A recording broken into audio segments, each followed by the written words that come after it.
School that I had actually talked about doing, forgot about, and then remembered last week. And so I'm going to ask Mike if you'd open us in prayer this morning. Father God, we just pray that you would just move on our lives and our hearts, give us revelation and understanding. Pray that you reveal us in the name of Jesus Christ. Amen. Praise the Lord. So I want to do a one-week Sunday school. This actually came out of Lithuania. I was preaching one time in Lithuania, and I mentioned some of the banking system, the way the banks work, and I got frogs in a hailstorm. They had no clue to how the economy works and how we're going to look at, I've called this you and your money in your heart, and how money actually works. Because if you don't understand how money works, you're going to end up getting in trouble with money. And probably the one thing that personally touches every one of our lives, some very deeply, is the issue of money. People will sell their time, their bodies, their intellect. Some will sacrifice everything. Some will put everything on the line for money. And so the Bible speaks a lot about money. 1/6 of what Jesus spoke about, 17% of his parables are about the issue of money.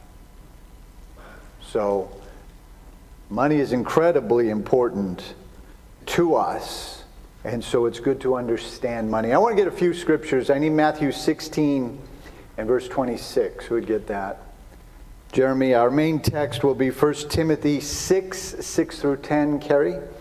And then I'm going to, not a ton of scriptures, but a ton of information for you this morning. I need Luke 16 and verse 9. Amy? Genesis 47 and verse 15. Adam? Great. Luke 12, 16 through 21. Mary. All right. So,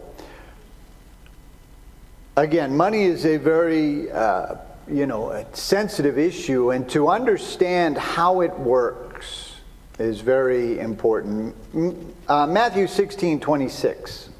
For what is a man profited if he shall gain the whole world and lose his own soul? Or what shall a man give in exchange for his soul? And so, or as the New Living Translation, is anything worth more than your soul? And to some people the answer is yes. Pleasure is worth more than their soul. Money is worth more than their soul, and that's what Jesus is talking about.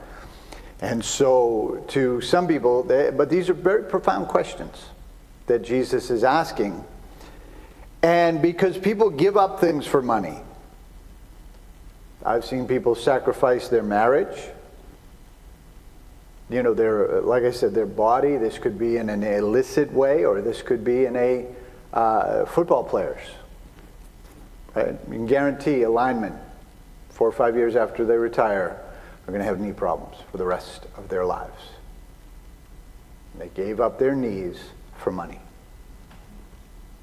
Because if you're in a car accident every minute and a half, 40 times on one day, your knees are going to be shot. And that's what the equivalent of them rushing together is. And so we give up time. That's not a bad thing. You go to work, you work for money.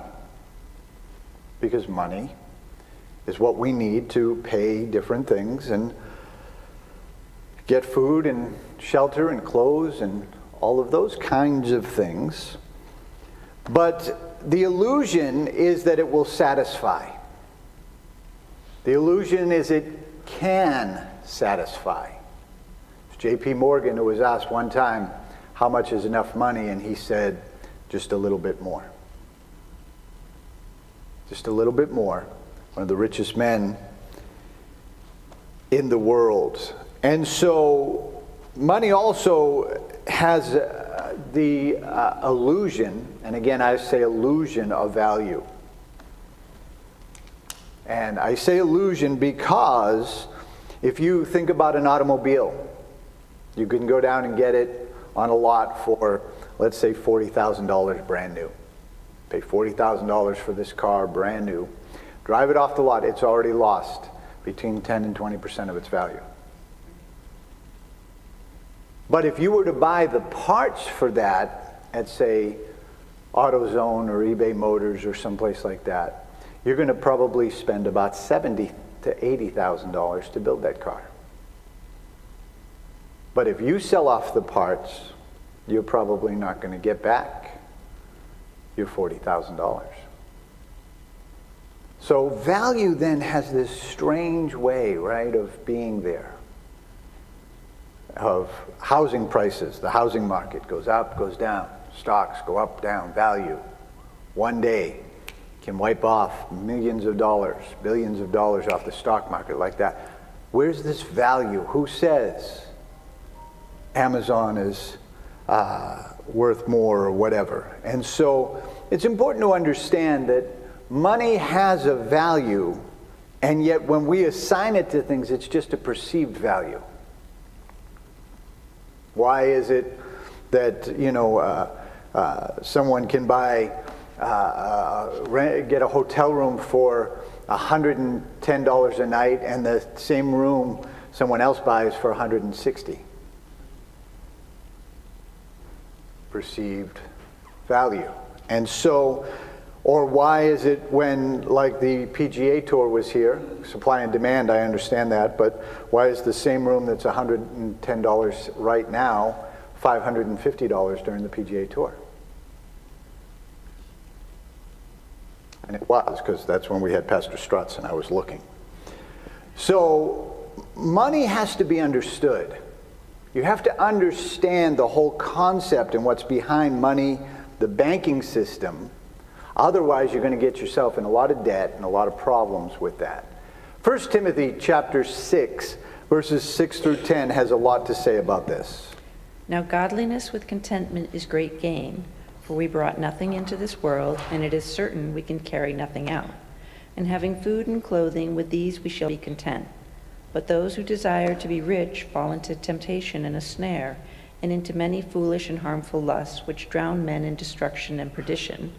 For the love of money is a root of all kinds of evil, for which some have strayed from the faith in their greediness and pierced themselves through with many sorrows. And so here, craving money, desiring money, going after money. So what is money? When we talk about money, most of us instantly think of dollars. Randy? It's a mode of exchange, of course, but it's actually a measure of our time. Can be, and we'll get to that. It can be a measure of our time. But when we talk about money, we'll talk about dollars. Many of us will think in dollars. But yet much of the world would think in euros, pounds, pesos, yens, rupees, dinas, reals, all sorts of different names that money has. There's lots of places where money is, and money, of course, is the exchange of wealth, and it's been around, the concept has been around for a long, long time. Modern paper money has not. Before it was coins mostly struck in either silver or gold. Jesus asks for a coin. He says, whose image is on it? They say Caesar's. He says, render to Caesar what is Caesar's, and to God's what is God's. And there's this simple thought of money in that, and there's also the deeper understanding that we were made in the image of God. Let Caesar have his money. God wants your soul, and that's what he's really after. Money's used as a commodity because the barter system is not successful. The barter system sounds really good, and there are times where it is a workable in a limited microeconomy. a very small economy that you can arrange. Oh, I do, I do landscaping and I'll trade you because you're a painter. You paint my house, I'll landscape your house. That'll work in a limited time, but what happens when the painter has, when someone needs their house painted, but the painter's not interested in what they do? I do brain surgery. Well, I'm sorry, I don't need brain surgery right now, so I guess you lose on having your house painted. So it doesn't work in the macro, the large. So as a result of that, they needed a commerce. And so money became especially scarce or precious metals. But in history has been shells, barley itself, beads, has been many other things throughout history that has been used in different cultures. And so paper money came around. It's a recent kind of understanding. And it's very interesting if you think about paper money. And we're going to get to this because the size of a $1 bill and the size of a $100 bill are exactly the same. In some cultures, like the euro, the €5 bill is smaller than the 10, but not by half. And so there were times where coins were valued and sometimes even cut in half pennies and such. But if you think about it, a $1 is the same size as a 20, which is the same size as a 50, which is the same size as a 100. So what gives it that value? Why do we say money has value? Because this gets into now what Randy was saying with time, right? We trade our time for money, but who's to say what that time is worth?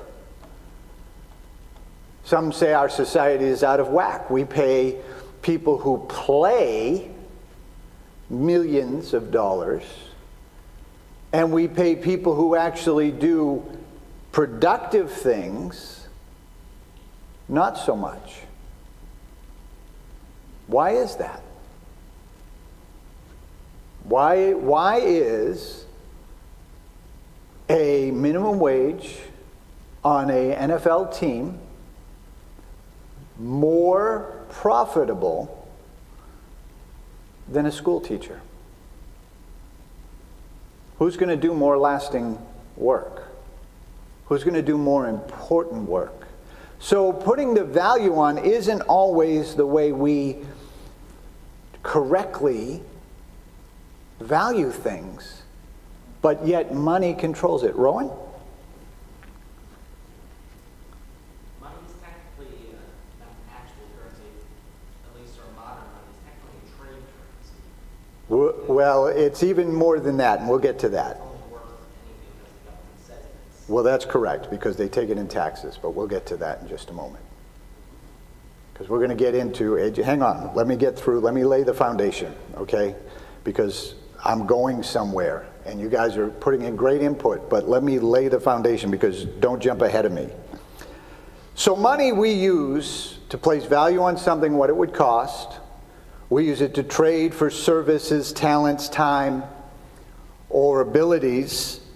And we use it as a measure of sustaining life. We go to the supermarket, we go to the department store. And the texts that we read are warning us that we put too much value on it, that we make it the end all. Pastor Mitchell used to say, give all that you can, save all that you can, spend all that you can. Money is a tool. That is what you first and foremost have to understand about money. It is a tool. It is not the end-all factor. It's not the ultimate purpose of life.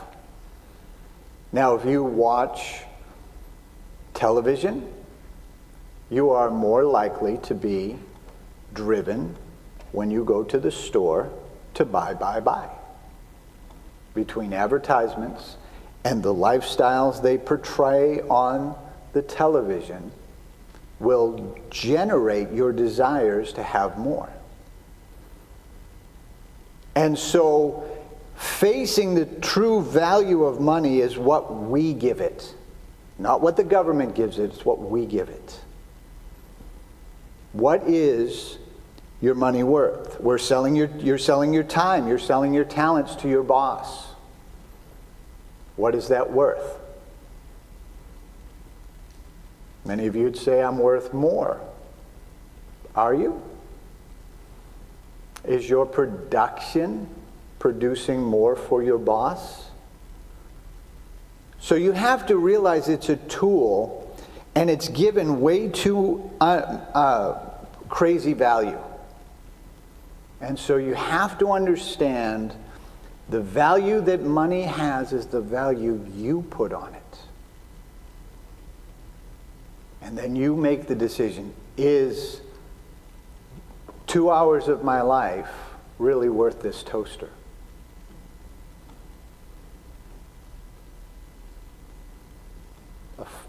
If you make $20 an hour and it's a $40 toaster, is 2 hours of your life really worth that toaster? So you have to then understand it's the value you put on. In modern day, we have to understand the banking system.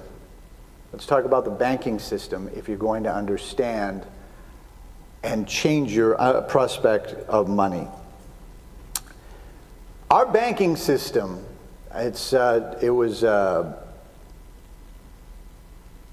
Henry Ford, the founder of the Ford Motor Company, who stated in 1903, "It is well that the people of our nation do not understand the banking and monetary system, for if they did, I believe the revolution would start before tomorrow morning." You first have to understand it. There's lies like your credit score. Who knows what your credit score is? Just raise your hand if you know what your credit score is, roughly. It's really not a credit score, is it? It's a debt score. You have to get in debt in order to have one. It's a debt score. And so, to understand modern banking is to understand where cash, what we value, comes from. So, very important to understand this and to put it into perspective. The modern banking system began in Europe, mostly in England, was probably the first, where goldsmiths would keep gold for people in safe. Not everybody had a safe. There was no paper currency at this time. So the goldsmiths would have safes. They would hold gold and write certificates of deposit that you have put in X amount of gold. The paper cash came out of that.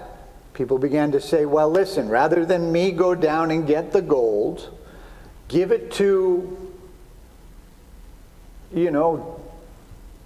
somebody I'm buying a service from, and then they take the gold and go back to the goldsmith and put it in. Why can't I just write them a paper? This became the birth of checking and eventually paper that was just exchanged. Our early dollars were called silver certificates. How many ever got a silver certificate for Christmas? Yeah, you gotta be old like me. Right? That was actually banked by silver that the U.S. government had. You could turn that in for the appropriate amount of silver. And we'll get to the gold standard and all that, which we were taken off of. So this was created, but then the goldsmith people figured out, you know what? I don't have people coming down every day to take their gold out. So if I loan out some gold, I can charge interest and make it for myself. And this began to be the birth of what we would know as the modern bank. That I could, Sawyer's put in 100 pieces of gold. And so he's got his gold in my account, but Nelson comes in and he needs to borrow 50. So I'll just loan him 50 because I know Sawyer's not going to come in and get his 100. He might come in and get 20, but I can loan safely out 50. I can charge Nelson 5 pieces of silver or gold for that loan. I will give Sawyer 1 so that he keeps his money around, and I can profit 4. And this eventually people realized that they could lend out and charge interest. But what they began to realize is that they could actually do more than that. Because now I loan out 50 to Nelson. But Nelson goes and pays Mike, and Mike comes back and deposits it with me. Now I only have the 100 pieces of silver I started with.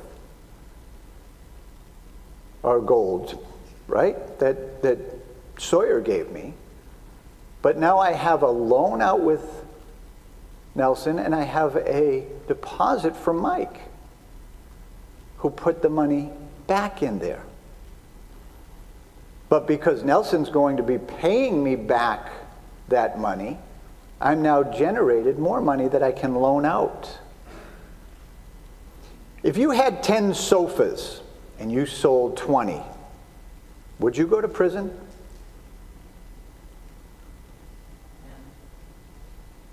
If you had 10 cars on your lot and you sold 100, would you go to prison? Do you know banks do that very thing all the time?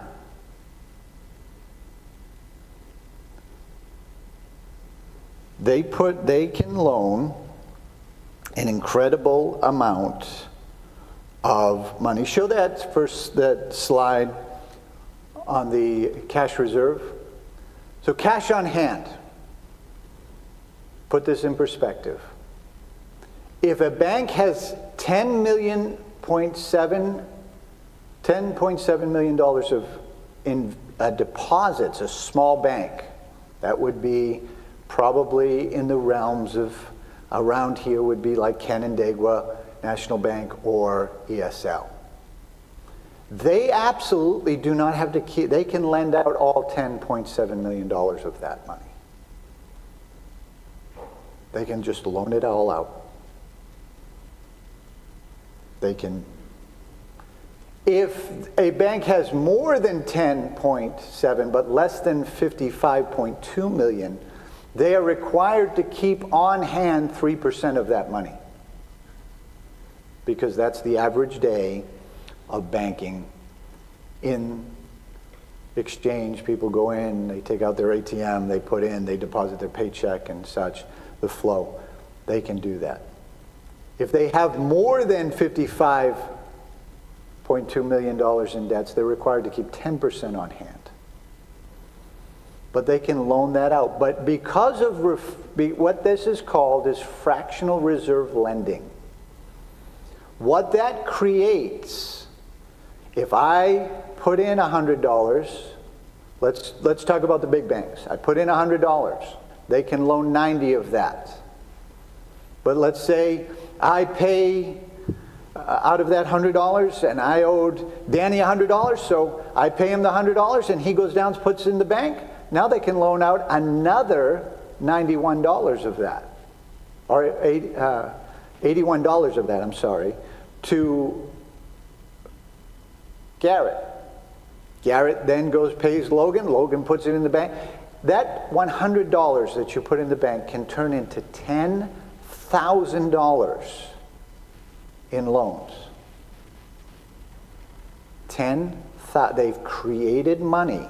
Why do we have inflation? Because banks create money, not the government. Banks create money, not the government. The Federal Reserve is a lie. It is owned only 20% by the federal government. Who knows who the other people who met on Jekyll Island in Georgia when they formed the Federal Reserve? Who knows who the other 80% are? Rowan? That's my theory. Randy? Rothschilds, We don't know. don't know. The names have never been disclosed. It is the same with the Bank of England, the European Bank, the Bank of India, the Bank of Canada, on and on. These are exactly the same. They are owned by a small percentage. And the funny thing is, the government paid the 20%, but because of fractional reserve lending, it is likely that the rich families never actually paid. They just borrowed and on their profit paid it back and are making money today. So here's the reality when you listen to Trump and Camilla, that they're saying, oh, I'm going to change the economy. They don't have much power over the economy. The bankers do. You need to grasp that. This was not an accident. This was set up very deliberately. Who knows what president actually defied and destroyed the first federal bank? His last words were, I killed the bank. Anyone know who that was? What president that was? I'll give you a hint. His nickname is Old Hickory. Andrew Jackson. Isn't it interesting he's on the $20 bill? Yeah. They put him on there to mock him.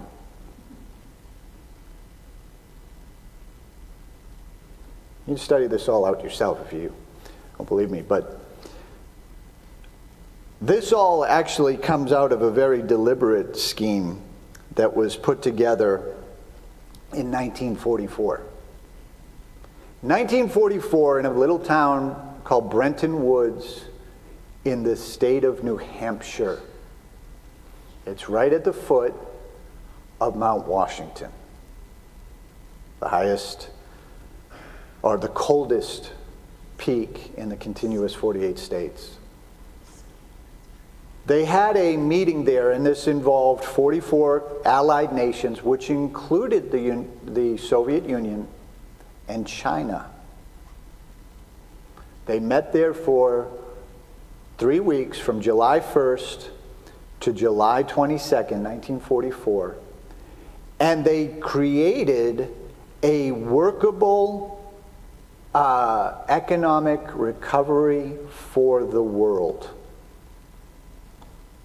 And this was called the Great Bretton Woods Conference. Out of that, they created 3 different organizations, which Americans don't think that much about, but they actually have tremendous bearing on our lives.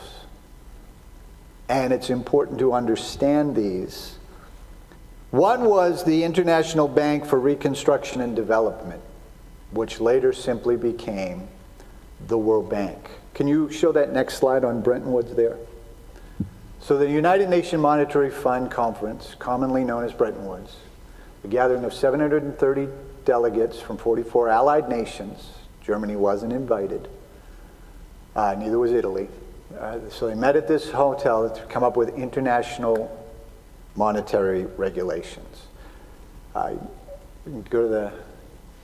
So this financial effort at the conclusion of the war was held, and so they created the International Bank, the General Agreement on Trades and Tariffs, which became GATT, which now is called simply the World Trade Organization, and the International Monetary Fund. Little side note, with one minor exception, the International Monetary Fund has always been led by someone from Europe, and the World Bank has always been led by an American, with one minor temporary exception, when an American had to step down.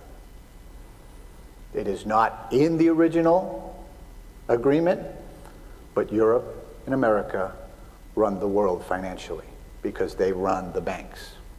When I was preaching in Uganda, it's very interesting. They were talking about that. how the World Bank and the International Monetary Fund, because it really does have an effect on nations, affects us. The World Trade Organization affects us. In that meeting, it was decided that every currency of the world would be connected to the dollar. And out of the dollar would be connected to gold. That lasted through the 70s.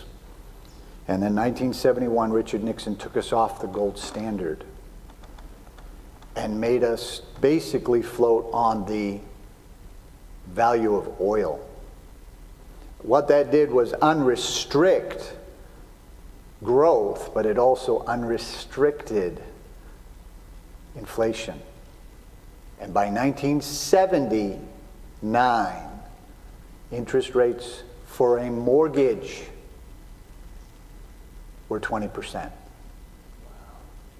Car loans could be higher, and credit cards could be 30 to 35%. Randy? Isn't that where we get, if you ever read something like this, sometimes it's a mystery to people that aren't versed in this stuff. But this is where the petrodollars came from? Yeah, that's the term, petrodollars, that they use, yeah. So out of this, we have these institutions were set up for the exchange rate of currencies throughout the world. The central bank was set up to loan money to countries so that they could get projects done, especially to rebuild, thus the Marshall Program and different things. This is why a country can go into debt. This is why our country is now approaching $36 trillion worth of debt. It's unsustainable. That's why I want you to understand this, so that you will understand serving God is not about just chasing money. It would also provide currency for different nations for the interest of loans, but then they began to tie certain, you have to do certain human rights. And when we were in Uganda, this is the problem. They needed to rebuild a dam, and the International Monetary Fund was demanding that they change their stance on homosexuality. Because at that time, in Uganda, it was illegal. So these things really do affect our lives more than you think. And why this is going to be important, we're going to get to all of that in just a second. They also manipulate and exchange rates. The United States government does not control. The head of the Fed, the Federal Reserve, does. Although he is appointed or basically approved by the Congress, it is a private institution that controls our economy, not our government. You have to grasp that if you're going to understand money. They also regulate money. One of the problems that they ran into in the Great Depression was a lack of actual paper money. That was not an accident. These people these kinds of organizations have the money to also impose taxes, but they're not the government. So when we're talking about these kinds of things, the private, the Federal Reserve, the Bank of England, the European Central Bank, they give them names so that they sound real good, but they're really not working in our interest. They're working in their own. And so when you get all upset, I was talking with Glenn and Puglisi and Gene, and I said, I'm convinced the two parties will never, they bring up every election two major issues, gun control and abortion, and they won't fix them. Because while you're busy ranting and raving about those, they're actually getting other very backdoor policies done that are costing and affecting each and every one of us. So you have to understand, this is not all, all governments have you know, they have a limited power, but if the World Trade Organization says you need to do this or change that, they have to bow to them. Oh, they're going to set up a world government. They set it up back in 1944. It just works on the financial. This has to do with the very interesting, and I'll leave this, just to put this out there for you. Look up Davos and the meetings that they have there, and the organization of these kinds of players that go there, world leaders, bankers, and all of these kind of economic forums that they have that show us that it's really the bankers run the world, not the politicians, because they have the power, not the government, to create money. Right? Oh, Biden's printing money. Biden cannot print money. He can only borrow money from the banks who print the money. And so this is very important to understand, because if you don't understand that about money, you're already going to get in trouble with credit cards and mortgages and home loans and all of this kind of, because you don't understand how it all works. That it's not that way. So in our text, it tells us that money was not to be the goal of life, because it is way out of your control. It's way out. It's a wonderful tool. It's not evil. But if it's the goal of your life, you can have major problems. And this is why Jesus said you cannot serve God and money at the same time. Because it will absolutely veer you off. Luke 16 and verse 9. I tell you, use worldly wealth to gain friends for yourselves, so that when it is gone, you will be welcomed into eternal dwellings. So here Jesus says it's a tool. That's all it is, a tool. A tool to provide for your needs, a tool to provide for others, a tool to save and give and have and spend. It's just a tool. If you make it the cure of all issues of life, you're going to find yourself very miserable. Right? The old ABBA song, money, money, money, always sunny in a rich man's world. That ain't true. People who get money, they often have great problems and that, pierce themselves through, as our text said, with many sorrows. Because they chase after money. It can be very helpful. And I could have gone through the money can buy you a house but not a home. Money can buy you a bed but not sleep. Money can buy you, that kind of quote.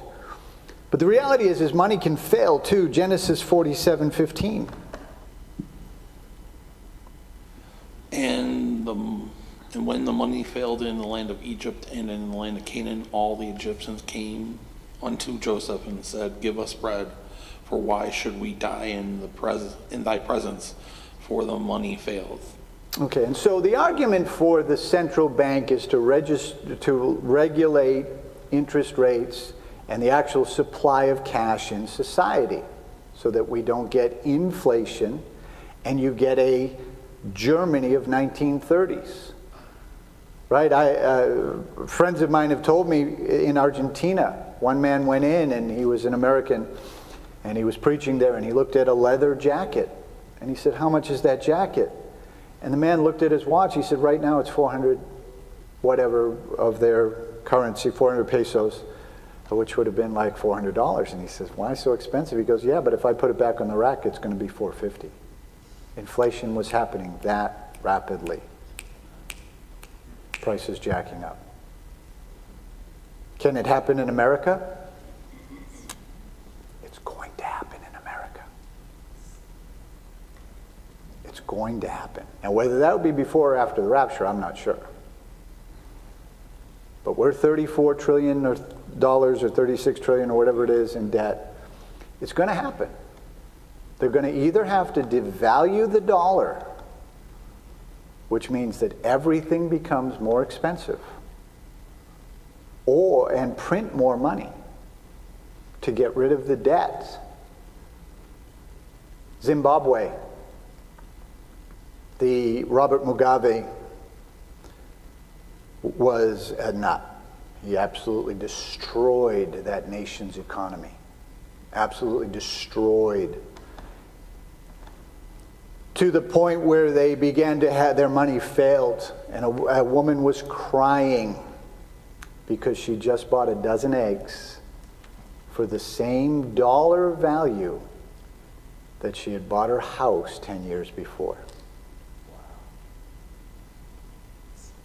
You can actually buy on eBay a $10 million Zimbabwe note. You can buy it on eBay for just a couple bucks. Currency had devalued.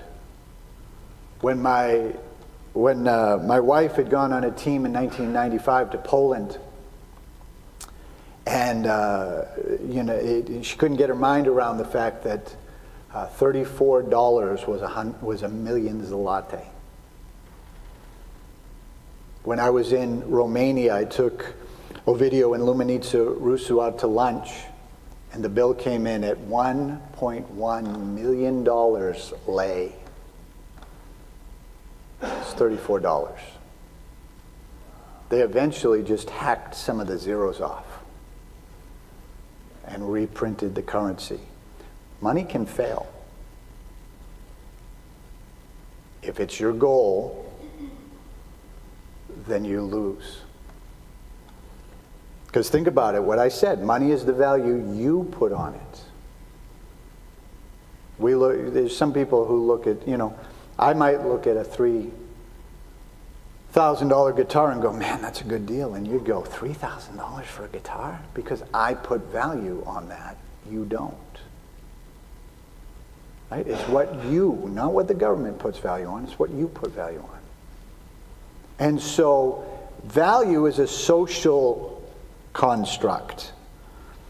There's shared value in a nation, for instance, the paper value of money, but this is only based on the fact that it is the government that takes it for taxes. Right? People get foreign currencies. I've got at home some euros, some Canadian dollars, some Mexican pesos, some Nepali rupee, some Indian rupee, some Filipino pesos. They have no value here. In other places, they're received instantly as value. But here, no value because our government doesn't take them for taxes, so we're not interested in them. Some of them may even be worth more. A €5 note is worth more than a $5 bill. But not to us. Not to you, because our government doesn't take it in taxes. And so money then becomes how we provide. But if it becomes the goal, we lose. Luke 12, 16 through 21.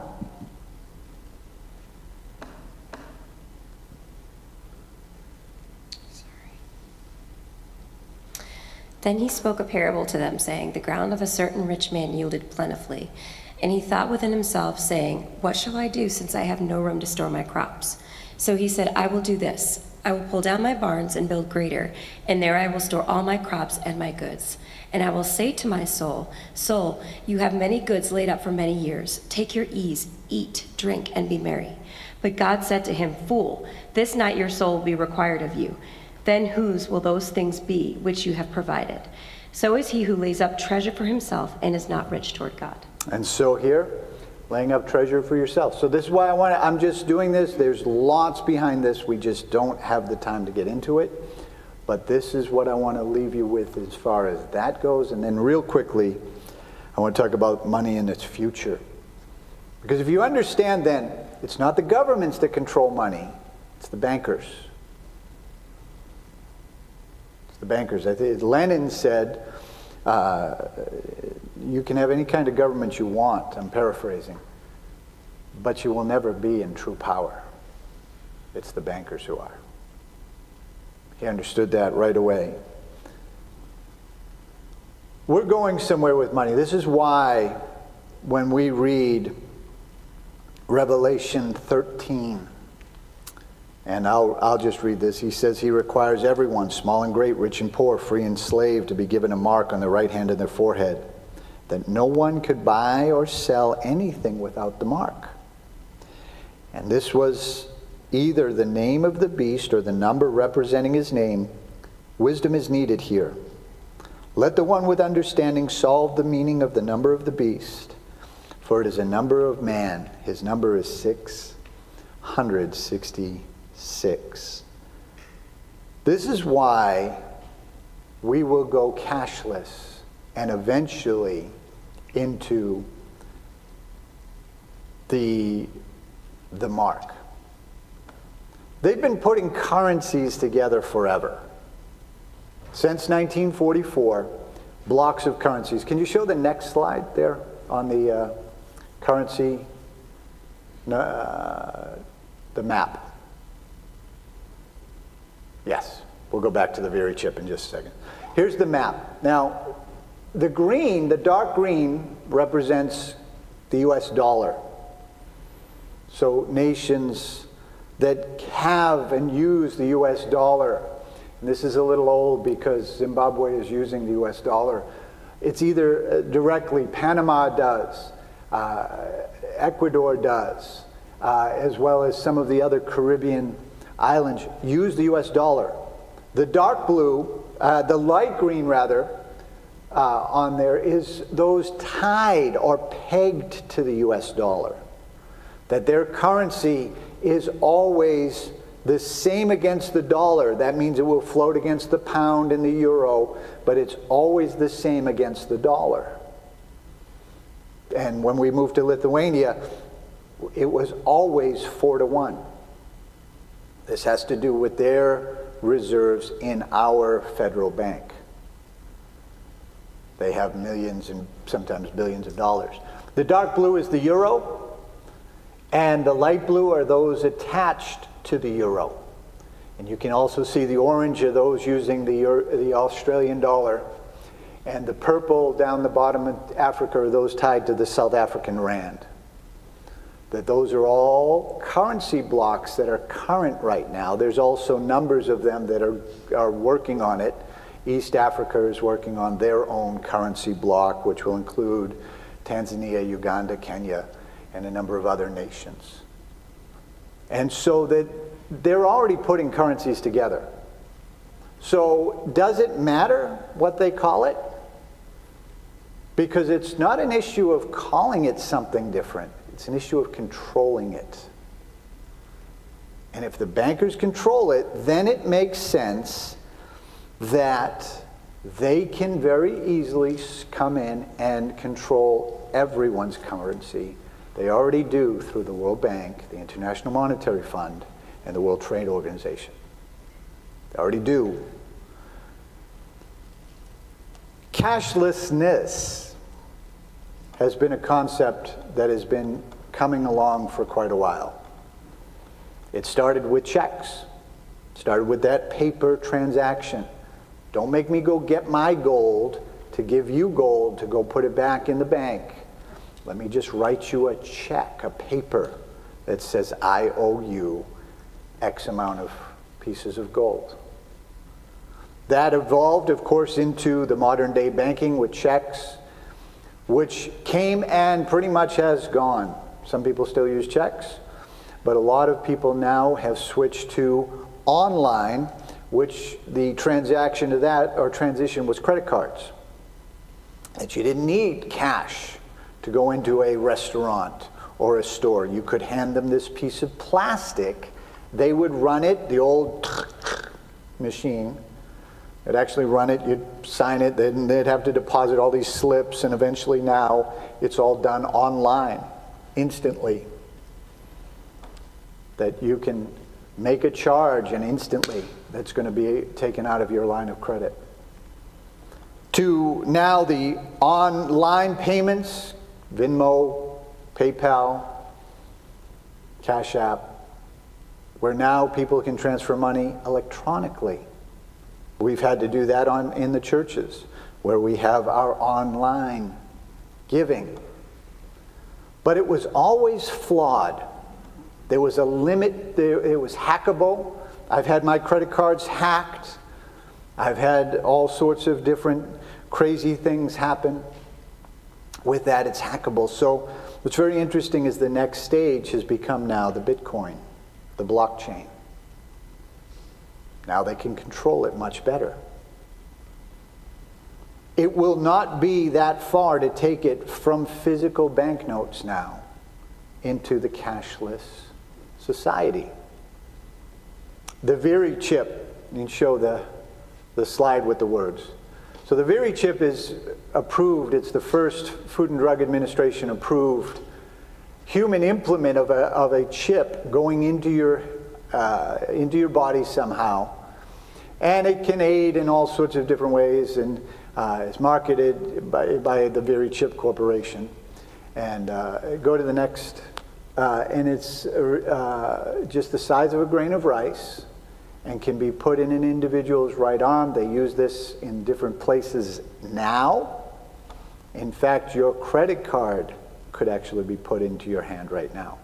Go to the next. This is from a BBC article. The pictures.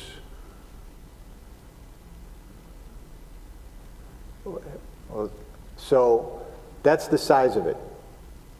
Okay?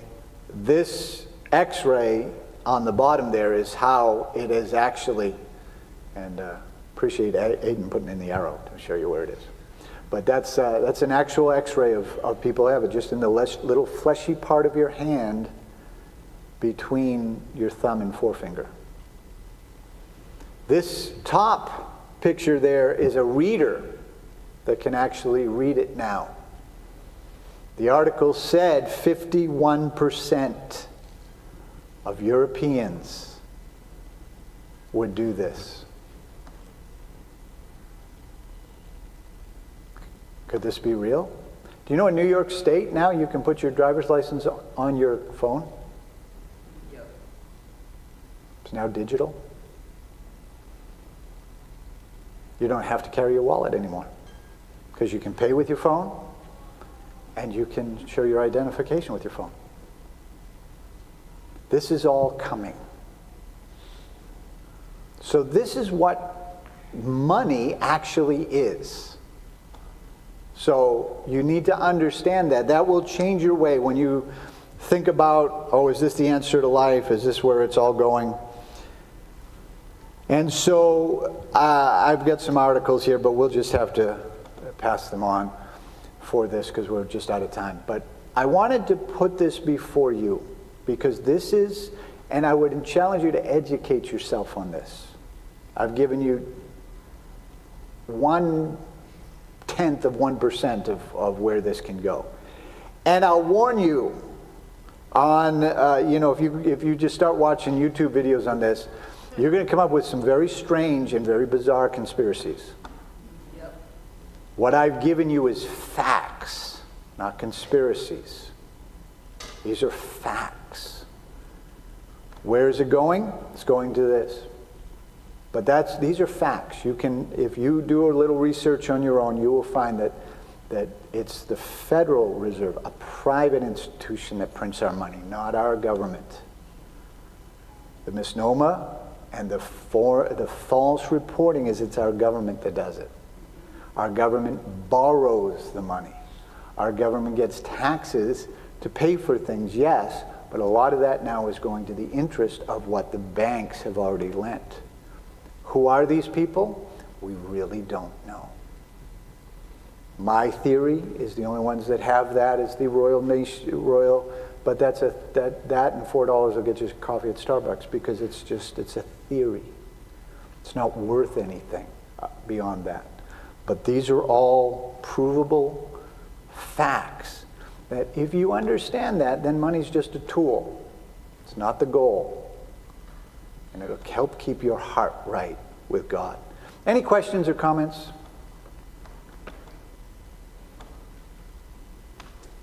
Randy? There is no answer but Christ. Correct. And I don't mean to discourage you. Enjoy, save all you have, spend all you have, give all you can. whatever the saying is.